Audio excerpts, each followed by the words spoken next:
Hey everyone, welcome back to Simply About Money. I'm glad you're here, because today we're continuing one of the most fascinating journeys into timeless financial wisdom. In our previous video, we explored the first 3 cures for a lean purse from the richest man in Babylon.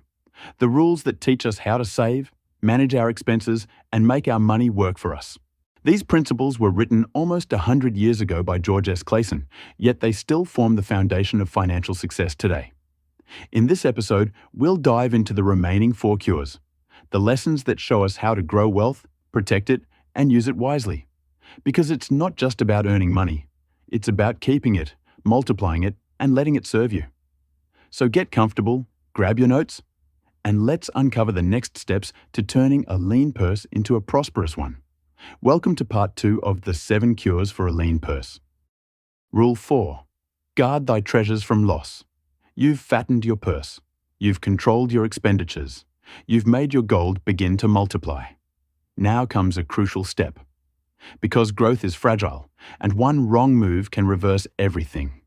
This is the 4th cure for a lean purse. Guard thy treasures from loss. In plain words, protect your capital. Don't commit your savings into dangerous schemes that promise huge profits overnight. Don't gamble with your hard-earned gold. George Clason warns, gold in a man's purse must be guarded with firmness, else it be lost. Is it wise to be intrigued by larger earnings when thy principal may be lost? Consult with wise men. Secure the advice of those experienced in the profitable handling of gold.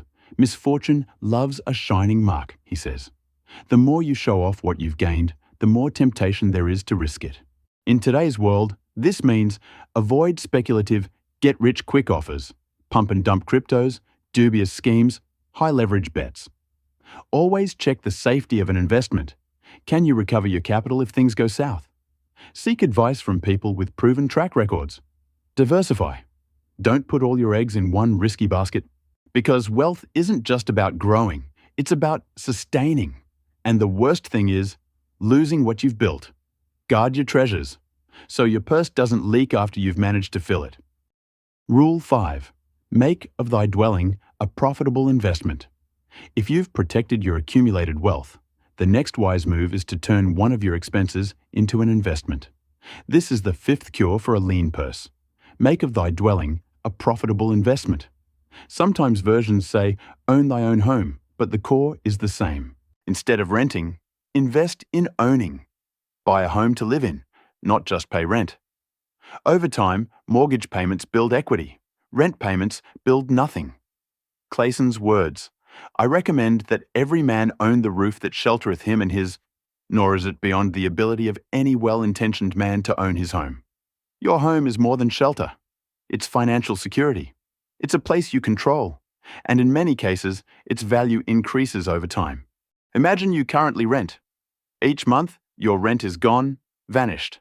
But if you buy a modest home, paying a mortgage, after many years, that property belongs to you, and its appreciation becomes your gain. Of course, this only works if you don't overextend yourself. Don't buy something you can't afford. Don't let maintenance and debt drag you. Make smart choices. Make your dwelling work for you, not against you. Rule 6. Ensure a future income. Even the most careful investor must face reality. Time passes. Bodies age. Opportunities change. You can't rely on your current income forever. You must prepare for tomorrow. This is the 6th cure for a lean purse. Ensure a future income. In some editions it's phrased, ensure a future income. Clason instructs, it behooves a man to make preparations for a suitable income in the days to come, when he is no longer young, and to make preparations for his family. Put simply, build passive income streams for your later years. Don't leave yourself dependent on only active labor.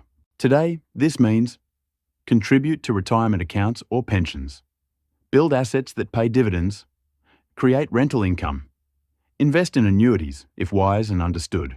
Start early, because compounding over decades can make a small injection grow large.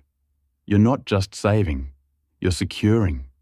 Securing your life when work slows, when energy fades, when time comes. Rule 7. Increase thy ability to earn. And now, the final cure. The seventh and most empowering of all. Because no matter how well you save, no matter how wisely you invest, your greatest asset is you. This is the seventh cure for a lean purse. Increase thy ability to earn. George Clason writes, "The more of wisdom we know, the more we may earn. That man who seeks to learn more of his craft shall be richly rewarded." It's simple and eternal. Your income grows only as much as you grow. In Babylon, Akkad, the richest man, taught this to his students. Invest in yourself, in your knowledge, in your skill, in your discipline, because money flows to those who can create value, and value is born from wisdom, creativity, and effort. In today's world, this means learn new skills, study your profession, take courses, read, experiment, build a personal brand, upgrade constantly. The man or woman who stops learning soon stops earning. So never fear starting small. Fear staying the same. Each new ability, each mastered habit, is another seed that will grow into gold. So, let's look back. 7 ancient cures that still heal the same modern disease. The lean purse. Start thy purse to fattening. Save at least 1/10 of all you earn. Control thy expenditures. Spend less than you make. Make thy gold multiply. Invest wisely. Let your money work. Guard thy treasures from loss. Avoid risky, speculative ventures. Make of thy dwelling a profitable investment. Own your home. Ensure a future income. Prepare for tomorrow. Increase thy ability to earn. Grow yourself, always. 7 simple rules. Yet together, they form something far greater. A philosophy of life. A mindset of prosperity, responsibility, and purpose. These lessons were first carved in clay thousands of years ago and brought back to life almost a century ago by George Clason. And still, they sound as if they were written for today. Because true wealth, as Clason reminds us, is not about luck or chance. It's about discipline, understanding, and consistent action. Even if you start with little, even if your purse feels lean today, you've already taken the first step. Every coin you save, every wise choice you make, every skill you develop, moves you closer to abundance. So begin now, because the sooner you start walking the path, the sooner you'll find yourself among the richest men and women of your own Babylon. Thank you for watching Simply About Money. If this journey inspired you, don't forget to subscribe. And join me next time as we continue uncovering the wisdom that never grows old.